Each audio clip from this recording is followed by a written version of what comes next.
হয় কুতুবদিয়ারে ভাঙিয়ে তস্তস করে সাগরলৈ মিশাই দাও, আর নইলে আর টেকসই বেরিবাদ দাও। সাগর বক্ষে জেগে ওঠা দ্বীপ কুতুবদিয়া এখন চরম অস্তিত্ব সংকটে। ইতোমধ্যে সাগরে বিলীন হয়েছে 1/3 এলাকা। চারপাশে অব্যাহত ভাঙনে কুতুবদিয়া চলছে মানুষের সুখ দুঃখের জোয়ার ভাটা।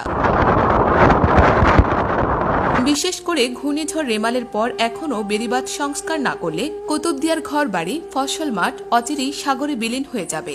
ঘূর্ণিঝড় রেমালের প্রভাবে ক্ষতিগ্রস্ত বেড়িবাঁধ দ্রুত সংস্কারে কোনো পদক্ষেপ নেওয়া হয়নি। ফলে পরবর্তী আমাবস্যা ও পূর্ণিমার অস্বাভাবিক জোয়ারে সাগরের লোনা পানি ঢুকে পড়তে পারে লোকালয়ে। ঘূর্ণিঝড় রেমালে 3 কিলোমিটার বেড়িবাঁধ জিওব্যাগ ছিঁড়ে লণ্ডভণ্ড হয়ে বেড়িবাঁধের ভিতরে থাকা বসত ঘরেও পানি ঢুকে পড়ে।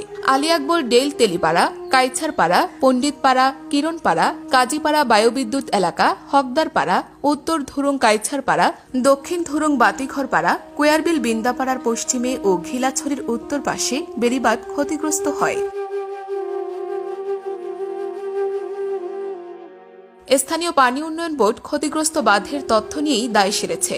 কবে নাগাদ সংস্কার কাজ শুরু হবে তা জানা যায়নি। 1991 সালে প্রলয়ঙ্করী ঘূর্ণিঝড়ে বিধ্বস্ত পুরো কুতুবদিয়ায় তৎকালীন সরকারের আমলে ব্যাপক পুনর্বাসন, বাঁধ নির্মাণ ও সাইক্লোন সেন্টার নির্মাণ হয়। এরপর দীর্ঘ কয়েক যুগ অতিবাহিত হলেও অবহেলিত দ্বীপাঞ্চল কুতুবদিয়ার প্রয়োজনীয় সংস্কার ও বেড়িবাঁধ নির্মাণ কাজ না হয় প্রতি বছর দ্বীপ ক্ষয় হয়ে আসছে। তারই ধারাবাহিকতায় এই মুহূর্তে বিলীন হওয়ার পথে দ্বীপাঞ্চল কুতুবদিয়া। 3 নং ওয়ার্ডের বেড়িবাঁধ ভেঙে একাকার হয়ে গেছে। আগামী বর্ষা মৌসুম আসার আগেই এখন পূর্ণিমার জোয়ারে পানি প্রবেশ করে লবণ মাঠ, ফসলি জমি ও মানুষের ঘরবাড়ি তলিয়ে যায়। সেই সাথে একমাত্র বায়ুবিদ্যুৎ কেন্দ্র অকেজো হয়ে গেছে।